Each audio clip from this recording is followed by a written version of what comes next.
It's Monday night, and we're sharpening our takes. You're tuned into The Cut, hosted by Thomas Robb. Hey, how's it going, guys? Welcome into another edition of The Cut. It is Monday, February 17th, and we have a lot to talk about tonight. I'm really excited to talk to you guys because we're going to be talking a little bit about the NBA All-Star Game that happened this past weekend. And then we're going to get into some earth-shattering, groundbreaking news that is a couple years old, but some stuff has recently come to light with an NFL player and the bullying culture that might be present in the NFL. So I'm really excited to talk to you guys about that tonight. We got a really jam-packed show. Great weekend. I hope your guys' weekend was all great. I got to go to my first ever Daytona 500 party, which was very fun. I got to hang out with some of the boys, got to do a couple fun little betting things. You know, it was a great time. So shout out Joe Streets for having me over. That was a blast. And while we're shouting people out, I'd like to shout out our sponsor, Cracked Repair. So hit up crackedrepair.com for all your fast, reliable, and affordable repair needs on phones, tablets, laptops, game consoles, and more. If you need it done, Anthony can take care of it for you. Go on over to crackedrepair.com or go visit Anthony in the Ashtabula Town Square where he's there, ready to assist you with everything. The greatest thing about Cracked, they're going to be totally transparent with you. They're going to show you on their website. If you go through, they probably got your phone on there. They probably got your issue on there that you can get diagnosed, and they'll give you an estimate on a repair right there. Super transparent. And Anthony means what he says and does what he means. I think that's the right nomenclature for it. I don't know, but that's what I'm going to roll with tonight. So shout out Cracked Repair for being one of our sponsors. We super appreciate it. Head on over to crackedrepair.com or visit Anthony in the Ashtabula Town Square for all of your electronic repair needs. So let's hop right on into it, guys. NBA All-Star Weekend happened this past weekend, and for me, the NBA All-Star Game was always one of like the big things for me when I was younger, especially like junior high, high school type thing, because I got to see the best of the best play against each other, dunk in a contest, or do the three-point contest, or do the skills competition, right? So that was always really cool. I mean, you got to see some of the cream of the crop athletes in the NBA play hard, do what they got to do, and, you know, bring some respect to the East or the West, right? So for the conference to be in. I mean, if you looked at the lineups for the West, it usually consisted a starting lineup of Shaquille O'Neal, Kevin Garnett, Tim Duncan, Kobe Bryant, and like Steve Nash or Jason Kidd, whoever. It was a plug and play type thing at that point. And then on the Eastern Conference, you generally had like Allen Iverson, Tracy McGrady. You usually had Zydrunas Ilgauskas and LeBron and Chris Bosh. I mean, that was generally like your starting lineups. It was always fun. The dunk contest usually had some intrigue to it. I remember one year Vince Carter going between his legs. I remember one year Vince Carter hanging in the rim after dunking, which is just iconic. It was actually featured in NBA Live 2005 as like the beginning cinematic of the game, because that's when they introduced like the big dunk contest feature. So it was really cool. So some of the things that happened, Tyler Herro from the Miami Heat ended up winning the three-point contest with 24 points in the final round. He edged out Buddy Hield, and he edged out Cleveland's very own Darius Garland, who each finished with 23 points apiece. So that was really cool. I mean, you really got to see some sharpshooters in action there. Buddy Hield is really known for his three-point shooting. He's been known for his three-point shooting all throughout his NBA career. It's really what he built his niche in. Tyler Herro, I love Tyler Herro. I think he's one of the best underrated players in the NBA. Definite Monty Ginobili style player, meaning he's really a starter, but comes off the bench and plays big minutes off the bench, just like Ginobili did. Ginobili could have started for the San Antonio Spurs for years, but instead they wanted to bring him off the bench to create more of a instant offense off the bench, right? So that's what Tyler Herro does for the Miami Heat. It creates an instant offense off the bench, especially with Jimmy Butler being there. But now Jimmy Butler has since been traded since we last saw each other. He went to the Golden State Warriors. and actually shit his pants the other night on the court, which is a true story. Pretty funny, actually. Shades of Paul Pierce there. But so Tyler Herro wins the 3-point contest. Shout out Tyler Herro. But then we have the dunk contest. And the dunk contest really isn't what it used to be. It hasn't been what it used to be in a very, very, very long time. Mac McClung ends up winning the dunk contest. He is the first player to win a dunk contest 3 years in a row. And there was some crazy shit that he did, guys. He jumped over a Kia, for God's sake. I believe he jumped over Evan Mobley and kissed the ball off the rim and then dunked it in to finish out his contest. And that's really awesome. Like, Mac McClung might be the best dunker that nobody's ever heard of, right? And that's kind of something I want to touch on. So there's a NBA player. His name's Pat Beverly. Pat Beverly has played for the Milwaukee Bucks. He's been on the Clippers. He's been on the Rockets. He's been a stalwart in the NBA at point guard. He's a defensive-minded point guard who's known for a bit of a three-point shot and great distribution numbers. But Patrick Beverly came on and said, no, anyone who isn't in the NBA shouldn't be in the dunk contest. So if you're not in the NBA, you shouldn't be in the dunk contest. And I think that that's absolutely wrong. Mac McClung puts on such a great show, and he's clearly more invested than a lot of these other players are. It's kind of sad that a guy who can't make a regular NBA roster is out here showing up people who are on NBA rosters and who are established dunkers. McClung might just be a show. He might just be a one-trick pony.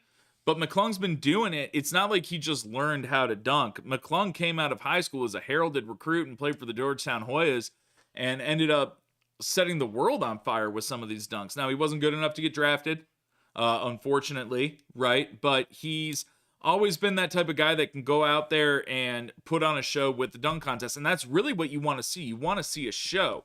I remember a few years ago, they had so many players out there missing dunks left and right, retrying dunks, doing this, doing that, and it wasn't really like a show. You know what I mean? If I'm watching a dunk contest, I want it to be an actual show. And McClung puts that on. So if we have a guy who's putting on a better show and is clearly more invested, then doesn't that really speak to our culture? He wants to make a name for himself, and with this contest, he enters people's brains. So, TikTok, Instagram Reels, Snapchat Stories, Facebook Reels, Reddit posts, X posts, all that, right? You talk more about Mac McClung. Everybody wants to be talked about. Everybody wants to be that social media famous, right? So why are we dogging someone like that who's out there doing the damn thing and showing a better show than all of these people, right? For years, since 2004, LeBron James has said, I might do the dunk contest next year. I might do it. Well, why haven't you? Right? Why is Ja Morant getting on X and tagging Zach LaVine and Aaron Gordon, two former dunk contest champions, saying, hey, we need to come out and do this next year? You know, they're not doing it because they want to. They're doing it because they want to dethrone this kid, right? They don't want to go out there and actually put on a show and show the world what they can do. What they want to do is they just want to show up a kid who's really only known for his dunking and go out there and put some shine on themselves, right? And that really, I mean, that is what the dunk contest is about, putting shine on yourself and showing how great you are. I remember when Zach LaVine put on his Toon Squad jersey and dunked. That was pretty nasty, right? I remember when guys were throwing on the Reebok Pump D Brown shoes and pumping them all the way up and then going and dunking and putting their arm in front of their head and doing the D Brown dunk, all those homage dunks, everything like that, right? That's what you want to see, and that's what I want to see. You need to make the dunk contest great again. We've got Donald Trump back in office. He wants to make America great again. Adam Silver doesn't care about making the dunk contest great again, and it's clear, right? Because we're getting these bench warmers, these scrubs to sign up for the dunk contest, and it really takes away from the quality of the show. If I could make a dunk contest right now, I'd throw Zach LaVine in there. I'd throw Ja Morant in there. I'd also throw Donovan Mitchell in there because he has thunderous dunks. Thunderous dunks. And the last guy I'd probably throw in would be the Bridges kid from the Charlotte Hornets, because he can really, really dunk. Miles Bridges would be absolutely awesome to see, right? That would be an absolute show because you would have big names in there who were doing big things and trying to impress everyone. I don't not want to see Mac McClung, right? I think he should come back next year. I think he should have to defend his title. But we can't just accept mediocrity when it comes to these all-star event weekends. It's not just in the NBA. It's in the NFL as well. The Pro Bowl used to be something I got excited to watch. I don't give a shit about the Pro Bowl anymore because it's a flag football game. And then before that, there's a dodgeball and tag game. That's stupid. You know what hockey's doing? Team USA was playing Team Canada the other day. And within the first minute, there were 3 fights. Team USA is out there, fuck you, Canada, I represent America, and just beating the shit out of these guys. That's the type of shit and pride that they have for their sport and their status as elite in the game. They take pride in it, right? I can clearly see that these NFL players and NBA players are not taking pride in the status that is bestowed upon them as all-stars. When you're an all-star, it means you represent the cream of the crop of the cream of the crop. Because 1% of high school kids go to college. 0.5% of college kids make it to the professional level, right? And not everyone ever is an all-star in the NBA or gets meaningful minutes. You are doing a disservice not only to the fans, but to yourself as a player if you don't take these weekend events seriously. This is a serious matter. This is, you are the best. You're going out there to show the fans why you're the best, why you were selected, right? And that gets to the All-Star game. There was no defense again.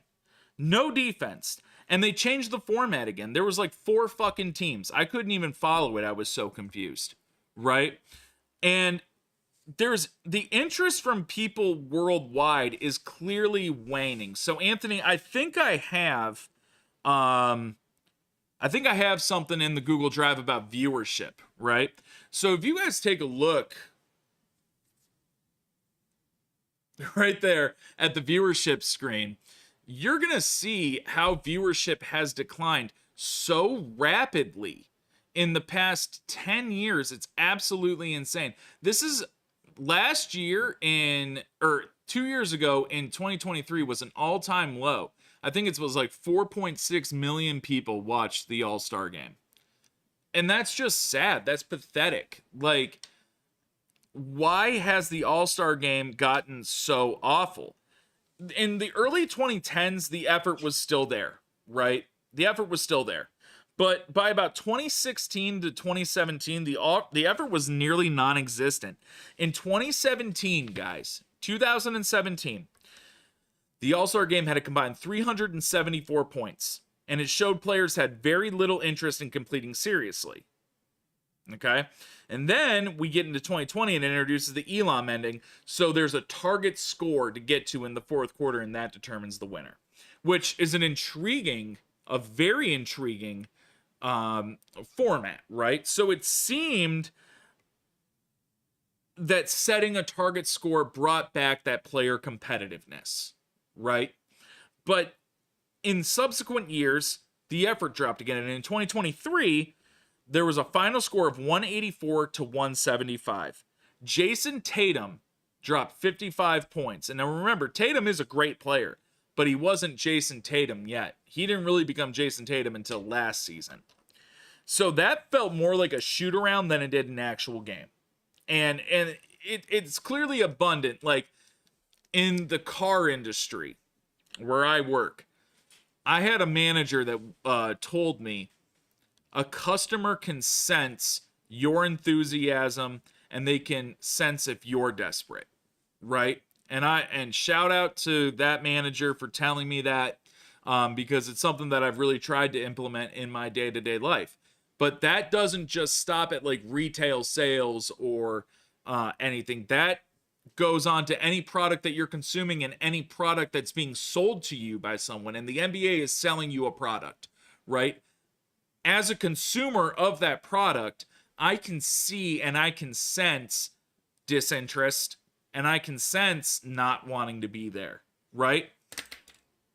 It's abundantly clear when a couple years ago, the West All-Stars were lobbing the ball back and forth to each other up the court, and then Luka just lobs it to Nikola Jokic, who lays it up in there and then waddles back, right?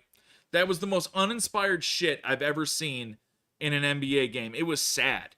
And I will never forget that. Just like I will never forget the All-Star game where Tracy McGrady wore the mismatched T-Mac 2s and lobbed the ball to himself off the backboard and dunked it for one of the most electrifying things I've ever seen in my life. I will never forget that. That was one of the coolest things I had ever seen in my life. And for them to go out and do this year after year is just really sad. So, like, what's changed, guys? I mean, let's look at the All-Star rosters from this year. So, Anthony, I think we have an All-Star East roster and an All-Star West roster. Could you pull one of those up for me, please? Great. So, these were the Western Conference All-Stars this year. You've got Steph Curry, Shai Gilgeous-Alexander. You got Kevin Durant, LeBron James, who we'll talk about in a minute, Nikola Jokic, Victor Wembanyama, Alperen Sengun, James Harden, Anthony Edwards, and a couple other guys who I don't even really know who the fuck they are. And then we'll go to the Eastern Conference All-Stars from this year, which I think we also have. And, I mean, look at that list. Donovan Mitchell, Karl Anthony Towns, Jason Tatum. You've got just Jaylen Brown, Jalen Brunson, all these guys, right? What is going on in this league right now where we have the best talent that we've ever seen? I cannot think of an era of basketball that has had more impressive talent present in the league at one time than I think of the NBA having right now. Think about this. You have, off the top of my head, you have 3 guys right now that could be the face of the NBA for the next 5 years. You've got Victor Wembanyama, Giannis Antetokounmpo, Nikola Jokic, and then I'll even throw in Luka Doncic. You got 4 guys right there.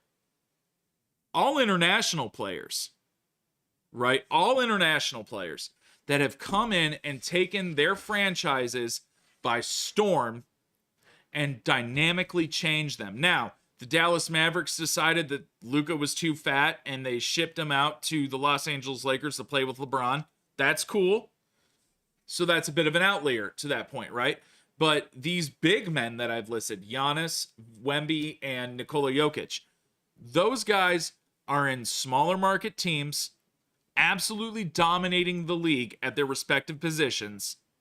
And I can't think of a big man in the past 20 years other than those 3 who are more versatile. Going back to, say, 2005 on, the best big men were Shaq, Kevin Garnett, Tim Duncan, and, I mean, you could go Yao Ming, who had a very short-lived career. You could go Kenyon Martin, who was a former number 1 overall pick in the year 2000 out of the University of Cincinnati. They were all one-dimensional big men, right? Now the big man positions changed so much. These guys are like basically point centers, right? You've got guys like Donovan Mitchell who are tearing up the league and leading a mid-market Cavs team to the best record in the league with help from Evan Mobley, who's going to be a dog in his own right, and Darius Garland, one of the best point guards in the NBA. But Donovan Mitchell is the heart and soul of that team. You've got guys like Shai Gilgeous-Alexander, who has brought the below mid-level market team, Oklahoma City Thunder, to absolute relevancy, and his Robin, Chet Holmgren, is out again. He's doing it with a band of players that he got tailor-made, put together for him on that team to succeed, right? You have all these amazing players. What has changed with the All-Star game? What has changed? I think, Anthony, we have the 2007 All-Star rosters. Can we pull those up?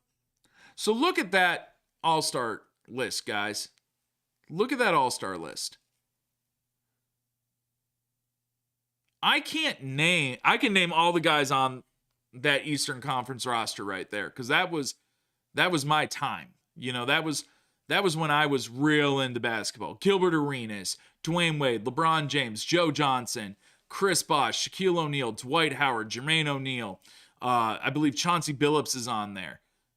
And then on the West, you were going to have guys like Tracy McGrady, Allen Iverson, Yao Ming, Carlos Boozer, Steve Nash, Sean Marion. Tim Duncan was still there. Darren Williams. If you're under the age of 30, do you remember any of those guys outside of LeBron, Dwayne Wade? No, you don't. The league is the best it's ever been. And it's only going to continue to get better. It's going to continue to get better year after year after year because the talent coming in from Europe and overseas is so much better than the talent that we have here in America right now that it's absolutely disgusting. I truly believe the European guys coming over are so much better because over there, social media, mixtapes, and like the attention that they put on the AAU and everything is so individualized in America that it's so much more of a team sport over in like Serbia and like Slovenia, Italy, France, where you're seeing Greece, where you're seeing these players come from. They know how to play in a team atmosphere, right? The league is getting better because of that. Because because teams are now seeing how much better the European product is, they need to bring them over. And they need to get drafted, right? So we need to demand better from the NBA when it comes to All-Star Weekend. I don't want to hear about incentivizing the players to play better because they're already getting paid so much money to be there. Then they get a free week. Then they get a week vacation. These guys are probably in Cabo right now, hanging out, just doing whatever the hell they want. This is a great time for them to just unwind because basketball is a hard sport. I can't run up and down the court one time without getting gassed, right? But these guys are doing it at such an elite level. When you've got guys like Kyrie Irving, Steph Curry, Wemby, Luka, all of them, and it's putting out such a dog shit product, we need to look at not just the format, but we need to look at where the players' heads are at. This isn't just a game to watch. This is a game that the players need to take pride in. They need to take pride in their work every day. But to be an all-star is something special, right? So my proposed change for this, and I thought about it when I saw the guys beat the shit out of each other in hockey, make it USA versus the world. Make it Team USA versus Team World. You'd have like Giannis, Jokic, Doncic, Wemby, Jamal Murray. You'd have Andrew Wiggins. You'd have the Canadian guys on there. That'd be Team World. And then Team USA. You'll have your Team USA players, right? Pride in what you're doing. That's what needs to happen. We need to get back to a place in the NBA where it's not just they deserve to be here because they're NBA players. We need to get more players invested and feel honored to be an all-star. And one of the things I've been wondering is, do we see the NBA becoming more predominantly white with more and more European players? And Anthony posed that question to me recently. And I can see it becoming more of a, I wouldn't want to say more white. I can see it becoming more European based, like European centric players, more Canadian based players. Because, as I said, these guys coming from these other countries to play basketball here, they're more in a team atmosphere, a team first atmosphere. One of the best players that I can remember seeing in recent memory was a young man by the name of Ricky Rubio. Ricky Rubio got drafted to the Minnesota Timberwolves. It was a long, drawn-out battle for him to come because he was loved in Spain. He was, at age 16, he was the MVP of the Spanish league that he played in, right? He came over, and when he got drafted, he was drafted in the top 15 of his draft class. He averaged like 4 assists a game over there, and he's a point guard, right? But the thing is he was only playing 19 minutes a night because there's other guys in front of him. He hadn't climbed the echelon of the team, and everyone was playing because everyone was invested in the team. Victor Wembanyama. Wemby is putting up otherworldly stats right now for the Spurs. But when he was playing for his French team, the 66ers, I believe they're called, he was putting up like 9 points and 9 boards a night because he wasn't even the best player on his team in the mind of the coach because he was so young. And then he comes to the NBA and he does it. I think that as the league sees more of these European players that are more willing to buy into the team culture, more willing to buy into the we and us, not the me, it's going to create a better product down the line. And that also plays into like the hip hop culture too. For the longest time, the NBA has had such a hip hop culture. Allen Iverson really was the guy that started all that with his baggy shorts and the do-rag on the sideline, his mom braiding his hair on the sideline, and then he has commercials for his Reebok Answer shoes, and Jadakiss is rapping on screen while he's dribbling and everything. It's one of the dopest commercials of all time. But the NBA hip-hop culture isn't necessarily a detriment because you had guys like Shaq rapping as an NBA player. He put out a rap album. I mean, Josh Smith hung out with The Game all the time because they look identical. Lil Wayne has been at All-Star games. The Ball brothers, LiAngelo, Lonzo, and LaMelo. Let's talk about LiAngelo real quick with hip-hop culture because that man performed Tweaker like 6 times during All-Star weekend, and he was on the court more performing his song than he ever had been on the court in an NBA game. And that man had a G League tryout with the Charlotte Hornets. Like, that song is pretty dope. It reminds me of like Old Nelly, Southern hip hop type. And I like Jello. Like, I think he's a pretty decent rapper. I'm excited. I heard the Wayne remix of Tweaker. It was pretty sick that he could get someone like Lil Wayne to come on and do that with him. But I think the hip hop culture in the league, as European players come in more, is going to start dying as well. And I don't really necessarily see that as a good thing because the hip hop culture is what makes the NBA product appealing, right?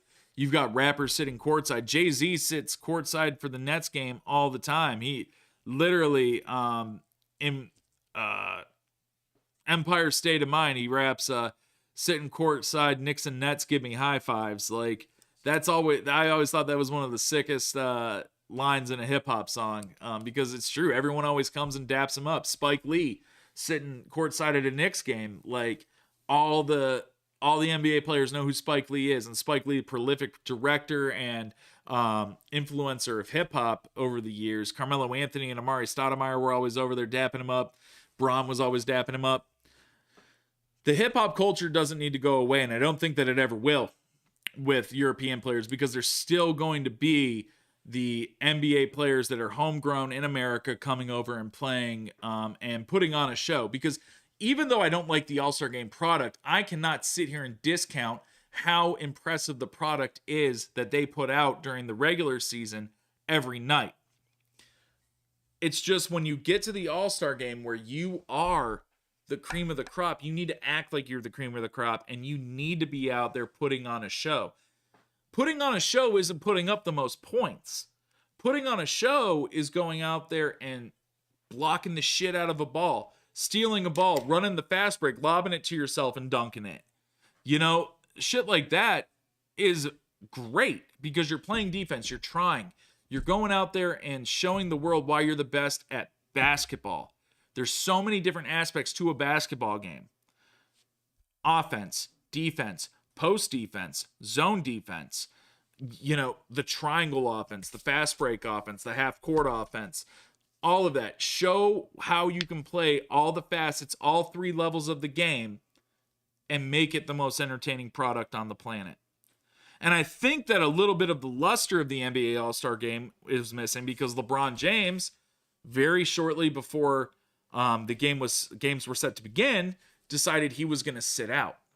And I take umbrage with that because LeBron knew he wasn't going to play. This wasn't a game time. Nothing is ever a game time decision with LeBron. He was calculated. He knew what he was doing. LeBron robbed a young man an opportunity to play in an All-Star game because he had to make it about him again. I am not a LeBron James lover. I never have been. I never will be. I was excited when the Cavs drafted him. When I was young, I was in 8th, 9th grade. I was very excited to see the Cleveland Cavaliers turn around. And he did turn the Cavs around, and he did leave to Miami.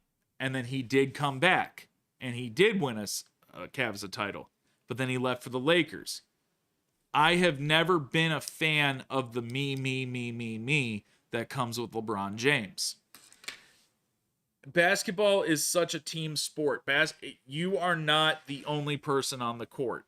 And there are very few people who it can be one person on the court taking on everyone else. And you saw that when LeBron was in 2007, when LeBron single-handedly beat the Detroit Pistons to advance to the NBA Finals against the San Antonio Spurs. He literally scored the final 16 points of the game to win them the game.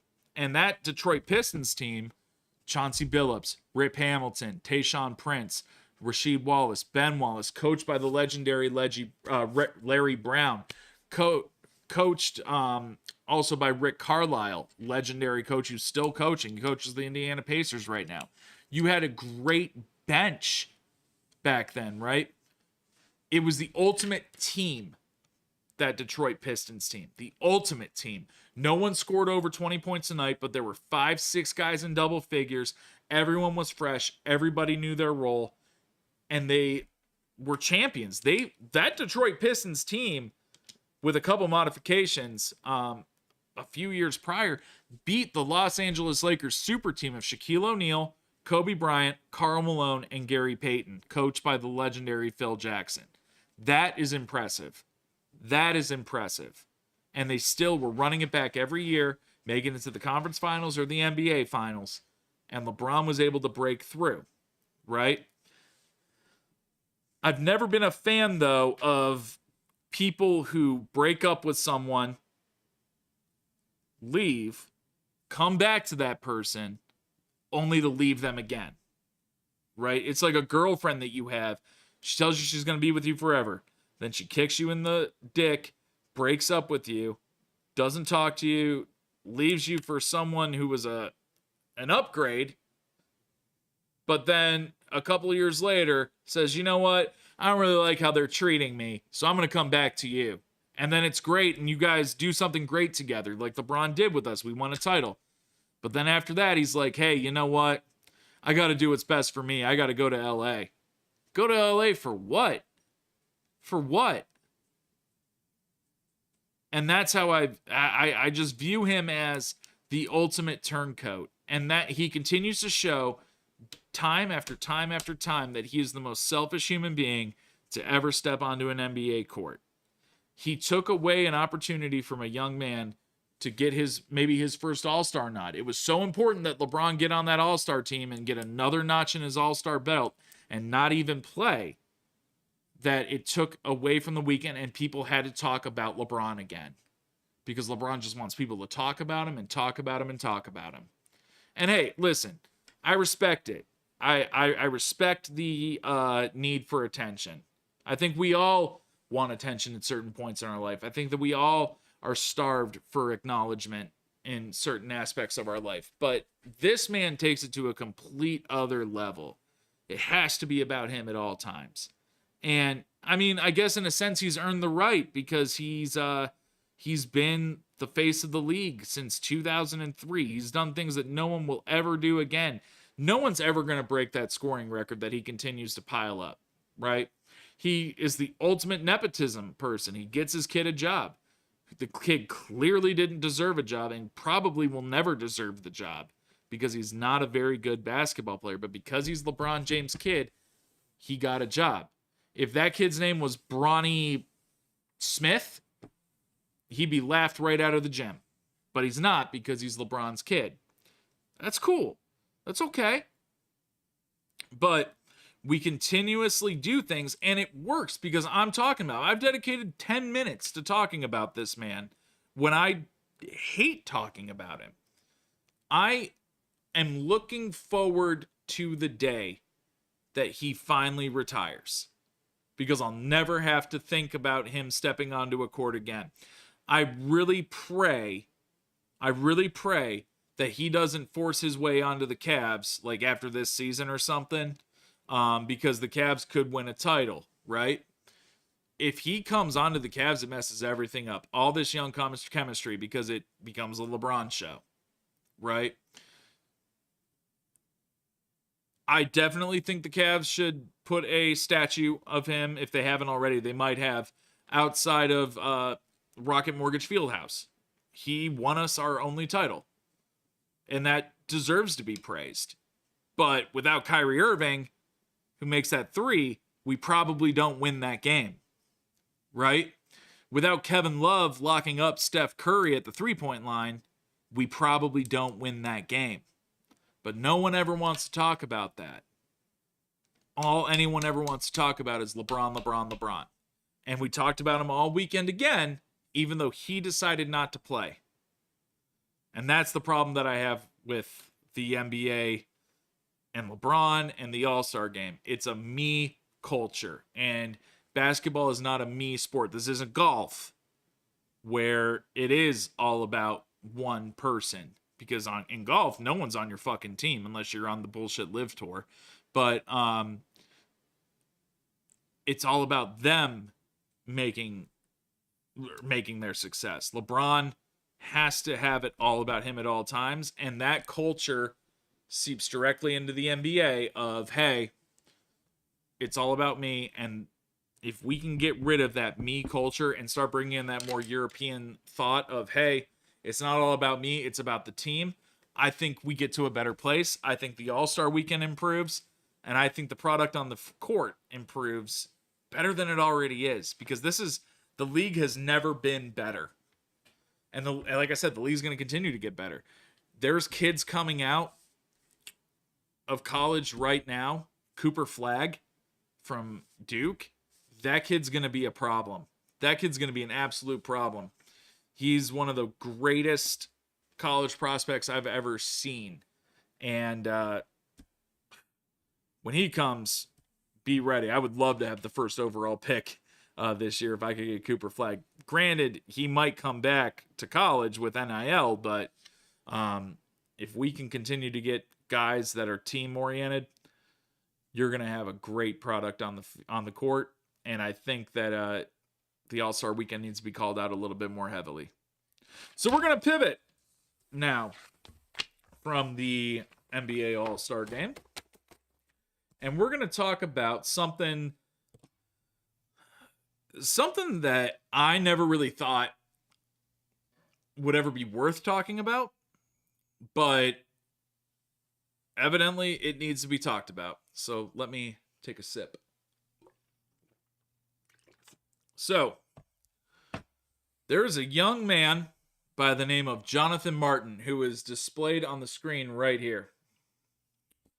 Jonathan Martin was a NFL offensive lineman, and he was at the center of a bit of controversy back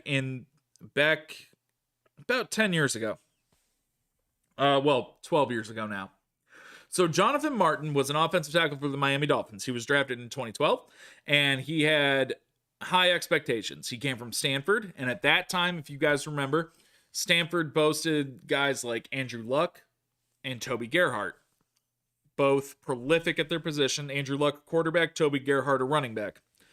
And he was drafted to the Miami Dolphins, who had an absolutely porous offensive line back then.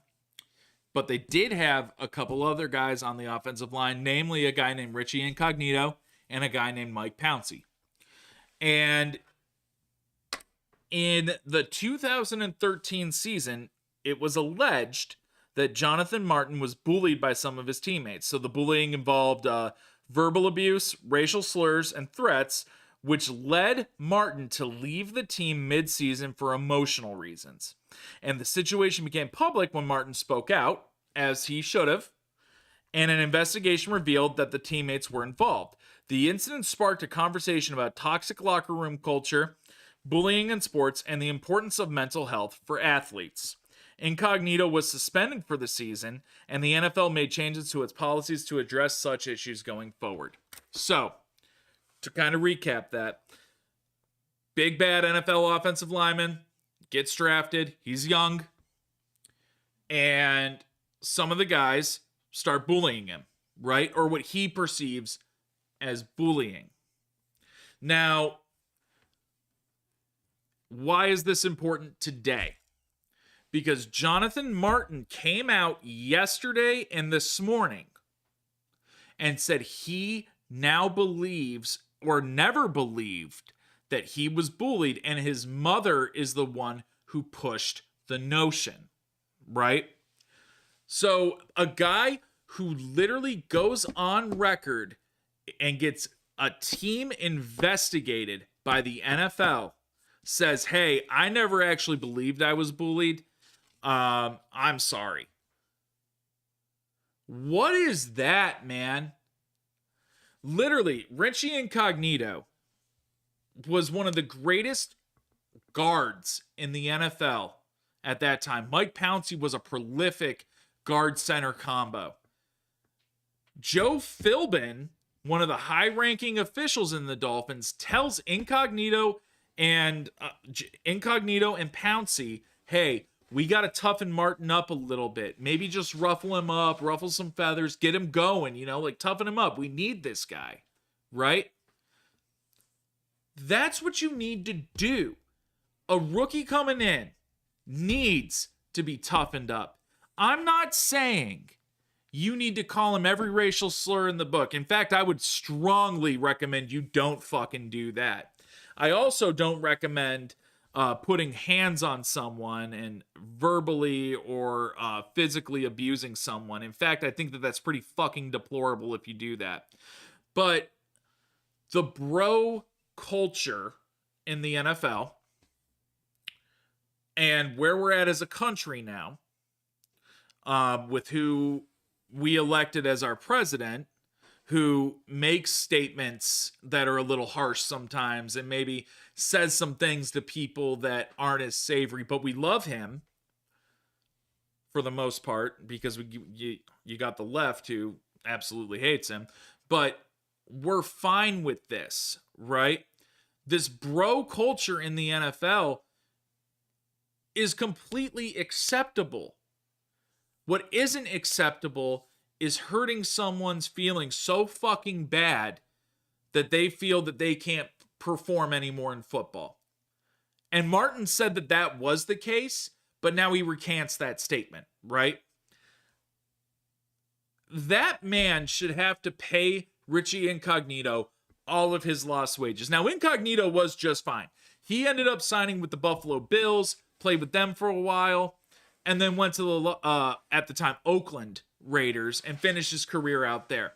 And you know what everybody said about Richie Incognito post-Miami travesty? They said that he was one of the best teammates, a real locker room guy, and pushed everyone to be better. Because this isn't the fucking Miss Rachel Tea Party. This is the NFL. And if you're an offensive lineman in the NFL or a defensive lineman, tight end, linebacker, any very physical, every position's physical, but any very physical position where you're getting hit by a fucking car 50 times a game, it seems like, you need to be tough. And not just physically, you need to be mentally tough, right? There are text messages that they got that the NFL investigated, and in those text messages, Incognito and Martin were talking about going to a frat party. And they were talking like they're bros, man. And Jonathan Martin says in one of the text messages, "You guys are going to make fun of me for what I'm wearing." And Richie Incognito says, "We make fun of everyone for what they wear, dude. Come on." Like, then there's pictures of them hanging out at this tailgate, smiling, arms around each other. That doesn't really seem like someone who was getting bullied, right? Maybe he just couldn't fucking handle it and couldn't be a man and couldn't rectify in himself, like, hey, I need to get tougher. I came from Stanford, which was at that time was a Pac-12 school, a little bit more of the not as football oriented, but like almost Ivy League-ish, because Stanford is a pretty fucking good school. You need to get toughened up. You need to get out of the mindset that, oh, I was great in college, so I'm going to be great in the NFL. No, you're not. Not unless someone toughens you up and shows you how life really is. And a guy like Richie Incognito, who had been a veteran in the NFL for a very long time at that point, was the perfect person to do that. Because Incognito had to learn how to work on the offensive line. He had to learn how to adapt to new players on the line with him, and a quarterback calling cadences in the backfield and pulling for a different running back, what seemed like almost every week at that time in Miami, right? He needed to be tough in order to survive in the NFL, because the Dolphins weren't exactly lighting the world on fire at that time either. The Dolphins were pretty fucking shitty. So how do you get better as a team? You become tough. If Jonathan Martin couldn't cut it in the NFL, that's all he had to say. There's no shame in that. Because at the end of the day, some jobs aren't meant for everybody. Some things aren't meant for everybody to do. There is no shame in that. But to go out and ruin someone's life and reputation in a league where reputation is everything, as we've seen in the past few years with Deshaun Watson and now Justin Tucker, Ezekiel Elliott beating his girlfriend, Ray Rice beating the absolute shit out of his wife, Tyreek Hill being in the media for breaking his kid's arm, Adrian Peterson gets drugged through the mud for hitting his kid with a switch, which happened to every single one of us when we were younger. If you can't do it, brother, then just admit it. Don't ruin this man's reputation over your inadequacy of not being able to toughen up and make it in the NFL. And as I said, Incognito was fine. But I'm sure, and I see that he took some umbrage with what was said. So, Anthony, we have a tweet from Richie Incognito. And I'm going to ask you to do me a favor, Anthony. Could you read that tweet for me? Sure. It says he couldn't cut it in the NFL, so he quit, and his mom blamed me. Legacy media pushed this narrative long and far. Too bad it was all a lie. They lied to protect his money. He quit. The team had every right to claw back that money. His mom started the bullying narrative with ESPN, Adam Schefter, so that Miami Dolphins wouldn't go after his signing bonus. Now, that's a pretty damning tweet because he brings up an excellent point. Jonathan Martin, if he would have quit and admitted that he wasn't adequate enough would have lost his signing bonus, which at that time was probably around, he was a second round pick, so his signing bonus was probably anywhere from $5 to $10 million. That's a pretty sizable chunk of change, right? I wouldn't want to lose that either. But to go so far as to get your mommy involved and try to ruin a man's life, career, and reputation is the most disgusting thing I've ever heard. Now, do I think that there were some racial slurs thrown around? Do I think that there was some harassment being done? I 1,000% do. It's the bro culture of the NFL that we've seen ad nauseum for the past 20 years. These guys are not good guys. Not all of them, at least. Right? But they are not being paid to be good guys. They are being paid to be professional football players and to go out and play a violent sport every week so that we can consume that product and in turn pay owners and teams money so their pockets get bigger and in turn the players' pockets get bigger, right? That is the goal of the NFL, to make money. It is a business. I am not saying they need to be role models every day. They don't. They don't need to be a role model. What they need to be is the best version of themselves every day, football-wise. Do I think what Deshaun Watson did was absolutely deplorable? I do. Do I think that what Michael Vick did is absolutely deplorable? 1,000%. But I am not buying his jersey because he's a good dude. I'm buying his jersey because he can throw the fuck out of that football and he can run. Not Deshaun Watson. I'm talking about Michael Vick, obviously, because Deshaun Watson can't do dick. But all I'm saying is these guys are not role models and they should not be treated as such. There are some nice guys in the NFL. There are some very nice human beings in the NFL. Myles Garrett, about as classy as you can be. I can't even blame him for wanting to leave Cleveland. I couldn't blame Nick Chubb right now if he wanted to leave Cleveland. But you know what? They're good guys. They're nice. They say nice things in the media. They do a lot of shit for kids. They're holding football camps, right? They're doing the right things. But I don't know who they are when the camera's off.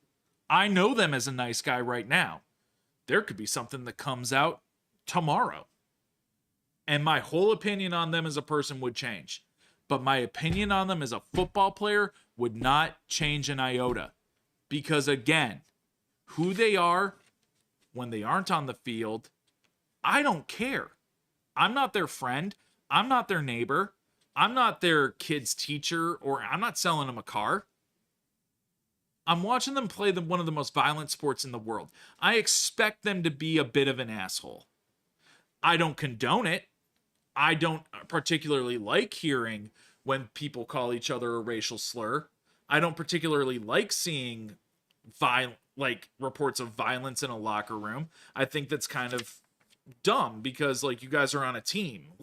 You should be teammates. And when I was growing up, a teammate was someone who supported you and also toughened you up. I was called names by teammates all the time. I was made fun of by teammates often. But you know what it did? It made me want to get better. I didn't go home and tell mommy, because what's mom going to do? Mom's going to go over there and make a problem. I don't want a problem. I want to get better so those guys can't say anything to me. So when I go out and I dominate the next time, they're going to go, oh, damn. Hey, maybe he got a little bit better than us. Or, hey, maybe he isn't a bitch like we thought he was. He's a baller. He can do it, right? That's the ultimate win. An ultimate win isn't ruining somebody's life or putting allegations on someone that they can't backtrack from, because he cannot backtrack from this. He said it. And now he says, I don't believe I was bullied. I never believed I was bullied. Then why didn't you go out and say that, brother? Why didn't you go out and stop the narrative that mommy and the lawyers and ESPN pushed? You made no effort to do so. And as a result, Richie Incognito has this shit stain on his career that he will never be able to erase, because we now know that it wasn't as bad as what you said it was. But that doesn't scrub the article from the internet. That doesn't make ESPN take down the article in 2013. The addendum's always there. The internet never dies, bro. The Wayback Machine exists. Twitter exists. Screenshots exist. All these things exist. So no matter what Richie Incognito may have done or didn't do, or Mike Pouncey did or didn't do, at the end of the day, it doesn't matter, because Jonathan Martin came out and said it wasn't all completely true. An apology is owed to Richie Incognito and to Mike Pouncey and to the Dolphins organization. And it doesn't need to come from Jonathan Martin. It needs to come from Mom, because obviously Jonathan Martin can't do anything on his own. Now, he goes and he plays for the 49ers for a little bit later in his career, and by all accounts was a pretty decent player. I mean, he was a little bit of a backup, but he never was able to break through. So what's that tell you? The bullying wasn't there anymore, but the mental health distress still was. Brother, I have mental health problems sometimes, like getting in my head, getting down on myself. But guess what? Nobody cares more about what I've got going on than I do, right? Or my wife probably cares as much, and God bless her for caring, but she doesn't have to at the end of the day, right? Because it's me. It's my problems. You're a grown-ass man. I don't run to my mommy for problems anymore. I run to my mom and tell her my successes and my failures, and I ask her for guidance, right? I ask her to help me get on that right path sometimes. But ultimately, at the end of the day, I got to do that for myself. Jonathan Martin never learned to do that for himself. He thought that everything could be done for him and catered to him because of who he was or who he perceived himself to be. When we go around and we throw accusations and allegations towards people, you got to look, when you're pointing at something, you got one finger pointing at the person, but you got three fingers pointing back at you. You very well could have been the problem, Jonathan Martin. And I'll never know, because I wasn't in that locker room. I'm not privy to everything that happened. Richie Incognito probably did, like I said, he probably did say some pretty off the wall shit. He was a bit of a nut. Mike Pouncey, not the greatest human being to ever exist. Him and his brother Marquise, not very good guys. Go watch Swamp Kings on Netflix about the Florida Gators team that they were on. That'll tell you all you need to know. But again, they're not choir boys. They're NFL offensive linemen. They're going to do and say fucked up things. Is it right? No. But it's also on the person being bullied to stand up and say, hey, enough's a fucking enough. I'm your peer. I'm your teammate. We're done with this. You can toughen me up all you want, but this has to stop. Did he do that? I don't know. He could have. And maybe they didn't stop. But at the end of the day, what a bitch move to go to Mom and make her fight your battle for you when you're an NFL player. I don't agree with that. That's a female trait. A female trait is running and gossiping and telling everybody what your problems are and wanting them to fix it for you. And no disrespect to females, but it's just kind of, that's more of that trait that I've seen. Men, we need to fight our battles. And obviously Jonathan Martin didn't get the memo. But shout out to Richie Incognito for vehemently denying this the entire time and standing up and saying, hey, I might have been a bit rough with him, but it's because I was told to, and because I really thought I was helping this kid out. And all you guys can view text messages, you can go online, you can do your homework. Jonathan Martin really wasn't bullied that bad. If he were being bullied that bad, why is there a picture of them in Indianapolis the day before the game? Him, Richie Incognito, and Mike Pouncey in a horse-drawn buggy being driven to their dinner, and they're all smiling. They got their arms around each other and stuff. If I were getting bullied by those guys, I probably wouldn't want anything to do with them. I probably wouldn't want a goddamn thing to do with them. And that's all I have to say about that.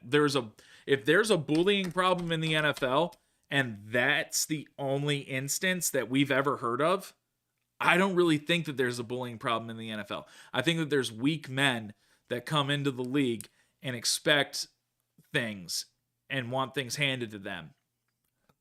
Excuse me. And that's just not life. And that certainly isn't the NFL. And there's a public outrage that occurred from this happening, being drug on, at the time, Twitter, and everyone going online and voicing their opinion about these things. When we don't know the full story, right? But that's just the culture that we live in. We hear one thing and we think we know everything about it. We need to learn as a society that when we hear one thing, I was told by another person I really respect in the auto industry, stories like a triangle. There's 3 sides to it. There's 3 sides, not 2 sides to a story. There's 3 sides to a story. And I've learned in my life, ever since hearing that, it took me, I was born in 89, it took me until about 2018 to realize you got 3 sides to a story. And before you make your opinion and before you voice that opinion and make any judgments, you need to hear all 3 sides so you can make the best judgment for you. And again, if there really were bullying going on in that locker room and Jonathan Martin really was sad about it, then as someone who's been bullied, as someone who, like when they were younger, I didn't like it. And my heart goes out to you, brother, if you really did feel that way. But the way you handled it, and now to come out and say, I never believed I was bullied, is one of the weakest things I think a man can ever do. The NFL is a fraternity. The NFL is a gang of men who have worked their entire lives to get to a point where they can go out there and play one of the most violent sports that there are to make a lot of money and set themselves up for life for doing it. And you wanted to ruin a couple people's lives because you were mildly inconvenienced. Brother, you were a 2nd round pick in the NFL draft. That's starter. They picked you to be a starter. Maybe not the cornerstone, but a starter within 2 years. That's the goal of a 2nd round pick. Either a day 1 starter or within 2 years, you're starting in the league. If you couldn't say, hey, Richie, you've been in the league 8 years, and Mike, you've got weight problems every day. I'm just going to go out here and be the best I can be and just take yourself out of the equation. Why couldn't you do that, man? Why'd you have to go and try to ruin someone's life? We need, as a society, to learn that when things are getting tough or when people are being tough on us, maybe it's not always to belittle us and hurt us, even though we think that it is. Maybe we need to learn as men, as women, teenagers, whatever, that when someone's pushing us and someone's being mean to us or what we perceive as mean, maybe we need to take a look at ourselves and say, what can I do to better this situation? And what are they really doing by doing this to me? Are they hurting my feelings? Okay, they might be hurting my feelings. But what can I do to make it so my feelings aren't hurt anymore? Maybe I need to get better. Maybe I just don't need to talk to those fucking guys anymore because they are 2 of 65 players on this team. I'm sure I can find some other guys. And I'm sure if I'm with the other guys and I'm cool with them, and if they really are bullying me, it might stop, because if I'm hanging out with the quarterback, he's going to tell him to shut the fuck up, right? The bro culture of the NFL is something that's not going away. It will never go away, because as long as you have this violent sport getting more physical, more fast, more dynamic every year, these egos are going to be out of control, and they deserve to be. They are the best athletes on the planet.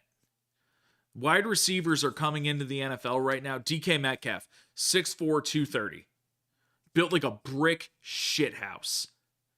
In 2005, DK Metcalf would have been a linebacker.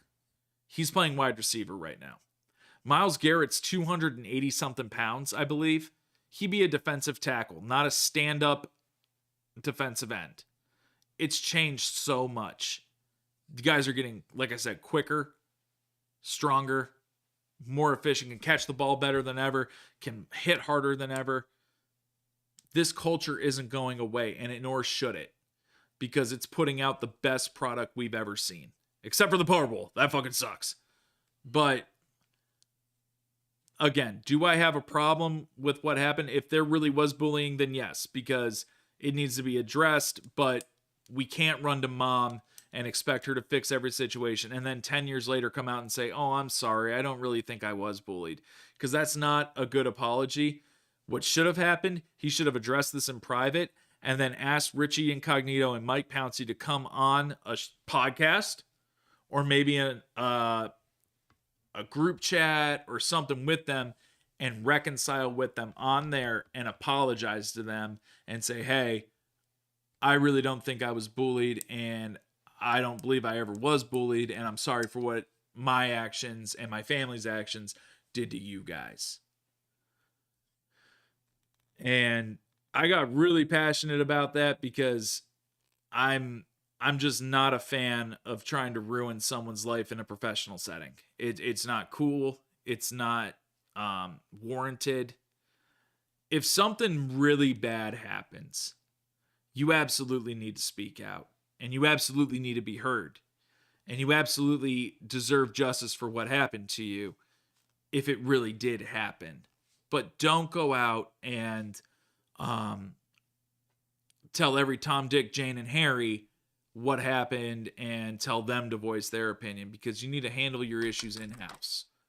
You need to grow and become a better person because of the adversity that you face. And I think that there was a lesson that Jonathan Martin could have learned, and it was, hey, how do I become the best version of myself from these guys hazing me? So thank you for joining me for that adventure there. I really appreciate it, guys. We had some very heated topics tonight, two very different topics, but topics that I think are worth talking about, especially as we get out of All-Star Weekend, and now we're getting more into the pitchers and catchers have reported for baseball, which is very, very exciting. Baseball season is upon us. We're going to have a lot to talk about.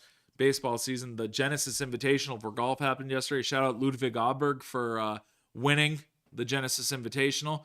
Dunked a hole-in-one on Saturday, which was absolutely awesome. Shout out him. We're going to be talking a lot of golf. Unfortunately, Tiger Woods, one of the greatest golfers of all time, the Genesis Invitational is actually his tournament, and he had to withdraw because of his mother's passing. So our hearts in the sports world go out to Tiger Woods for losing the woman who helped shape him and raise him.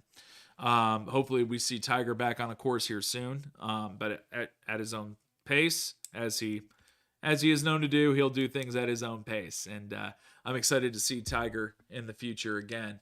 But we got the Masters coming up next month. We've got pitchers and catchers reporting. We've got more basketball to talk about. The college basketball tournament is a month and a half away, guys, and if you know me, you know I love to do brackets. So I'm actually, when Selection Sunday happens, the next show after, I am going to dedicate completely to filling out a bracket. And you're going to see me do it live on air, and that's going to be my bracket that I post. Very excited to do that with you guys. You might get to see a little insight into the scary world that is my brain when it comes to sports betting. So I'm excited to do that with you guys. But thank you for everybody who joined us this evening. We love doing this for you guys. Thank you so much to my producer, Anthony, for always putting together just the greatest show, everything. I appreciate you, brother. Thank you guys for listening and watching. We'll make sure we see you next week. Sorry for a bit of a shorter show this week, but 2 topics and I got through it quicker than I thought I would. So, again, appreciate you guys. Anthony, you got anything you want to say before we hop off? So I'm curious. You didn't really touch on the format of the NBA like actual all-star game. I Correct. thought that was interesting. So explain to me why you thought that was interesting, because I was so confused. I was confused about everything with that format. What were you confused about? There were 4 teams, and Yeah, it was why a were there tournament. 4 teams? Well, you had Shaq had a team, Kenny had a team, Correct. Chuck had a team, Correct. and Candace had a team. Yeah, Candace Parker, right? Yes, Yeah. and the first team to hit 40 advanced, and it was single elimination. Okay. So first was Kenny and Chuck. Correct. Chuck won. Yes. Then Shaq and Candace. Yes. Shaq's team won. So there was Chuck versus Shaq in the finals, and then the first team to 40 won. But yeah, it was a tournament style. But I'm confused why they want to fuck with the format so much, dude. That's why I didn't touch on it, because there's so many different formats that they've introduced over the past 5 years that I can hardly keep up with it. And I'm almost at the point where I don't care about the format anymore, because it's just going to change next year. Well, what they're trying to do is they're trying to pick a format that is really going to, like you already talked about it, like capture and hold people's attention, because the last few have been very boring to watch. Correct. And so changing it up to, I mean, did you see what they even did? They were probably even trying that out with the celebrity game. They had it almost like a hockey match where if you commit a foul, you go into a penalty box.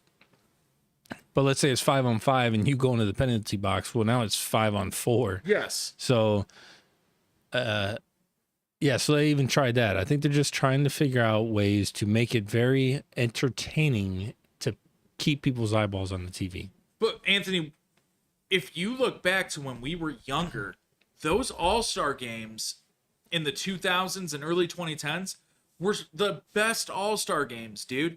People were playing hard. McGrady versus Kobe, 1-on-1. That was exciting. Allen Iverson going up against Kobe, or Gary Payton, who was one of the best defensive players of all time.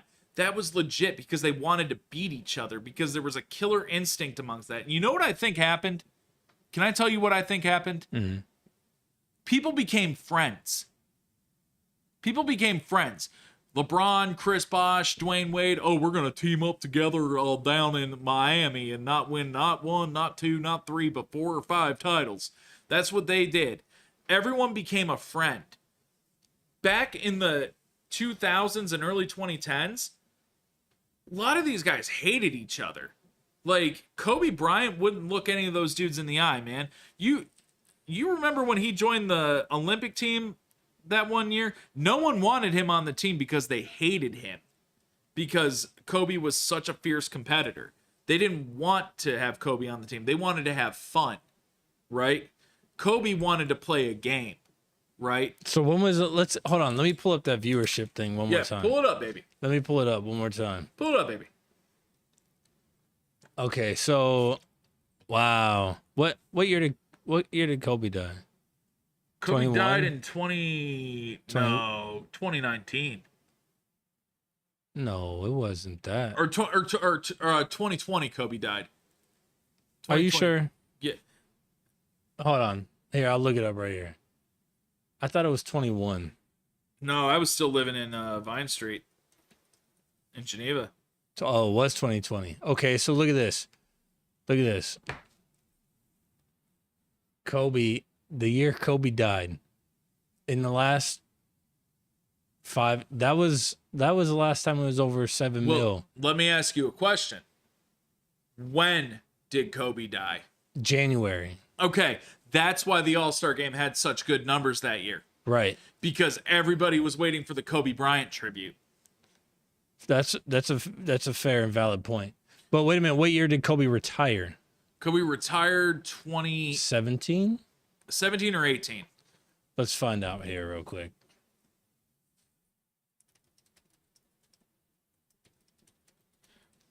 2016. 2016. Okay. It's been that long? Okay, so look at 2016. I mean, I'd hate to. The game started dying when Kobe wasn't in it anymore. Yeah. And I think that that's a very valid argument to make. Kobe kept the game so competitive. Kobe kept the league competitive. That's what I bro. mean. Yeah, that's what I'm saying. Yep. Kobe Bryant, I don't list Kobe in my top 5 of all time. I put Kobe in my top 10. I 1,000% will. But Kobe Bryant's contribution to the game might be the greatest of all time, because Kobe was the new Michael Jordan in terms of competitiveness. Do you remember when USA played Spain in the Olympics and Pau Gasol was going to go throw the pick and Kobe ran through him and didn't help him up, just stepped over him? That was his fucking teammate, bro. Legit. I just had this conversation with somebody, I think, yesterday. That was crazy. That was his brother, dude. Like, Kobe and Pau were like, if there was ever a friend that Kobe Bryant had in the league, it was Pau Gasol. Yeah. It was Pau. And he didn't give a shit. He ran through him, and Pau put his arm up for Kobe to help him up, and Kobe smacked it away and walked over him because they weren't on the same team. It was USA versus Spain. Kobe was the consummate competitor. And when Kobe Bryant left the league, competition left with him. Hey, you know what? And who's that All-Star trophy? Who's it named after? Isn't it named after Kobe now? Yes. Yeah. But guess what? No one competes. Nobody deserves that Nobody. because they're not competing. That ain't Kobe. No, Kobe. They're not representing Kobe within those games. I will never forget. The year that the Boston Celtics made it to the finals, but the year the Celtics made it to the finals, but they lost. Jason Tatum posted some gay shit on his fucking Instagram, like he texted Kobe Bryant's phone number and said, "I'm doing this for you, Kobe." And I saw someone write back after they got their asses beat. Kobe Bryant would have fucking texted back, "Man, just lose my fucking number." Like, because that's how Kobe was. Kobe didn't have a little brother in the league. You know what I mean? Kobe was one of one. And this league now, man, is just comprised of buddies. And I hate that. I hate that they're all buddies. Like, give me some hate again, man. Give me the hate. I want to, like, everyone says Draymond Green is such a detriment to the NBA. I think Draymond Green's one of the best part of the NBA because he fucking hates people. When he punched his own fucking teammate, Jordan Poole, he hated him so much he punched him. Like, LeBron just wants to be buddies with everybody. But the reason that LeBron wants to be buddies with everybody is so that he can, oh, well, yeah, I made him shine. I made him shine. I did that, right? And then, because if you're LeBron's buddy, you're not going to be like, oh, no, LeBron's wrong. They're going to be like, oh, yeah, because I love LeBron, right? The only person to ever step out of LeBron's shadow and reject LeBron is Kyrie Irving. And he was vilified for it so unfairly. Kyrie Irving was the only player in league history that had the balls to say, fuck you, dude, I want out. And good for him for doing it, because he might not have any titles to show for it, but he's been very successful. Kyrie Irving's the only player in the league I can think of right now that actually has a killer mentality. Would you agree or no? Yeah, I think he can go there. He can go there pretty easily. Kyrie Irving has hate in his heart, dude, and I love it. Yeah, I love that he has hate in his heart. It's fun to watch him once he it's time for him to. It's a close game and it's time for him to put his head down and just win, and he's going for it. It's fun to watch. He played his ass off in the finals last year when the Celtics beat them. I thought that they were going to pull it off because you have Kyrie Irving on your team, man, and Kyrie Irving showed he's got big game potential. Like when he hit the 3-pointer that everybody forgets about for the Cavs that won us a fucking title. But no, everyone wants to remember LeBron's block. Nah, I remember the 3. I don't remember the 3, but I remember seeing the highlights afterwards because by that time, yeah. The 3 was the greatest thing. LeBron chasing down Iguodala and blocking him was a great picture. It was a great picture moment. Like, to inspire your kid to never give up. You put it on his wall in your bedroom, right?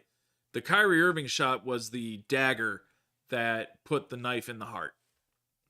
And I'll stand on that ledge all day. If anyone disagrees with me, I'd love to hear your counterpoints on what I think about LeBron. In fact, I could do a whole show where I dress up as Silky Johnson from the Dave Chappelle show, Player Haters Ball, and just hate on LeBron for a whole hour. I'll do it. And then if anyone wants to come in here and roast me for doing it, you can try, but you ain't going to hurt my feelings. I'm not Jonathan Martin.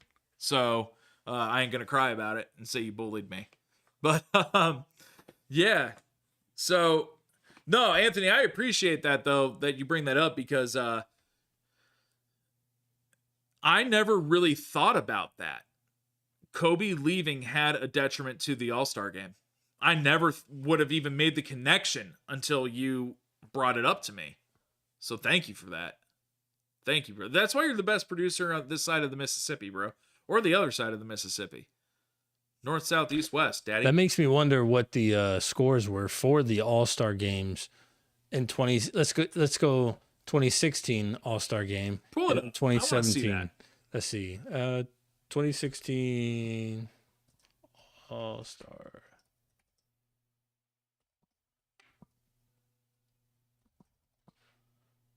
Holy shit. Did you find it already? Yeah. 196 to 173? Is that what I'm seeing? Yeah. But Was Kobe in that game? Kobe was in that game. That was his final game, if I remember. That was his final All-Star game. Yeah. And then 2015. Let's look. The 2015 All-Star game.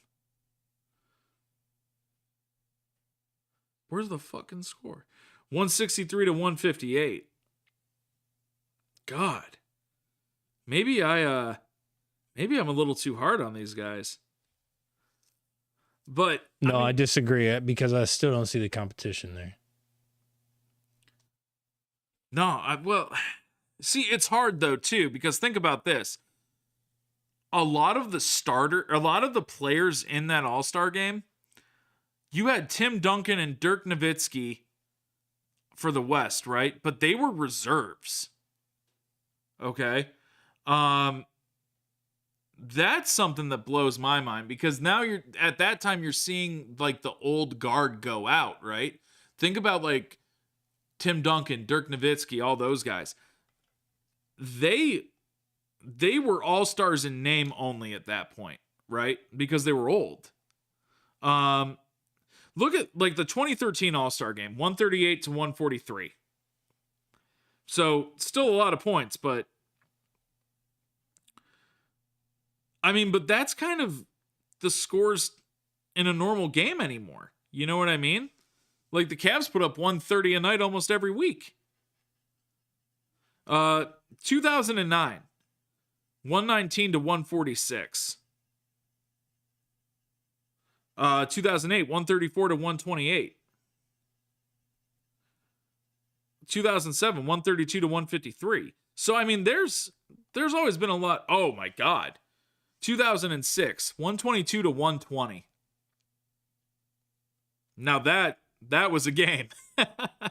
And then look at the all right, so I love that it's the 2006 game. So the starters for the East: Allen Iverson, Dwayne Wade, LeBron James, Jermaine O'Neal, and Shaquille O'Neal.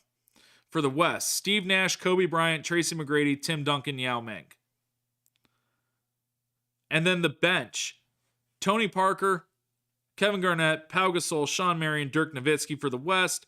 And for the East: Chauncey Billups, Vince Carter, Rip Hamilton, Chris Bosh, Paul Pierce, Rasheed, and Ben Wallace. What a time that was back then. But that was, if you look, Rasheed Wallace and Ben Wallace, brother, they weren't putting up 20 a night. They were all-stars because they were getting 3 blocks a game and 12 rebounds a game each.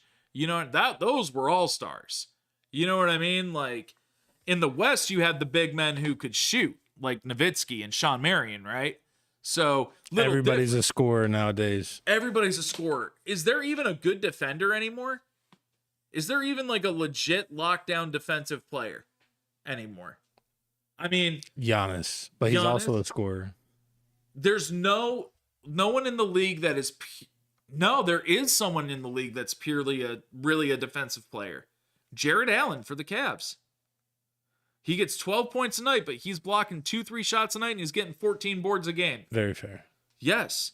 And then who's the motherfucker for the I think it's the Pacers, Pascal Siakam or whatever his name is. He's getting 12, 13 boards a night, but he's only putting up like 14 points a night. I mean, legit. You know, I thought Zion Williamson was going to be I thought he was going to be a defensive force, but it just turns out that the only force he likes is the force of a Whopper going into his mouth. You know what I mean? Because he's fat. God, he's disgusting. I miss guys like Shaq being in the league, man. I miss that kind of shit. Like, guys who would rock the rim, but were also such a defensive presence. That's what's missing. You know, everyone's a scorer. Everyone, you know what it was? Everyone wanted to have their own AAU mixtape on Reddit and X. And how do you get on there? It's like that old adage in baseball, chicks dig the long ball, right? Chicks dig dunks and three-pointers. They don't dig blocks and rebounds and steals, right? So everyone became so focused on making their mixtape highlight reel of dunks and three-pointers and the jelly layup or whatever that is, that they forgot, hey, blocks and rebounds and steals are just as important and just as impactful in a game as all that other cool shit. Everyone wants to do the flash. No one wants to do the substance anymore. And I think that that's in every walk of life. It's not just basketball. You know what I mean? It's kind of wild. But yeah, before we get out of here, you got anything else for me tonight, Anthony? No, sorry. I think that was all I had. Well, you know what? That was a great conversation you and I just had together, and I love it when you chime in on the sports stuff. It's so much fun because, like, I feel like you know more than you let on. Like you got just like this vat of information in your head, and you're like, I'm just gonna sprinkle it in here and there, just give the people a little surprise once in a while. Only on certain subjects. When you start talking about some other, you've got way more knowledge as far as like the details and the personal statistics than I have. I just know like surface layer stuff. Hey, what's the main goal when you're swimming? Get to the surface, right? Yeah, I guess so. Love it, baby. Well, hey, we'll catch all you guys next week around 8 o'clock, 7:45, 8 o'clock. And we'll see you then. We're going to talk more basketball. We're going to talk a little bit of baseball. And maybe if we've got time, a little WWE. All right, guys, you've all made the cut. Thanks for joining me. I'm Tom Roth, my producer.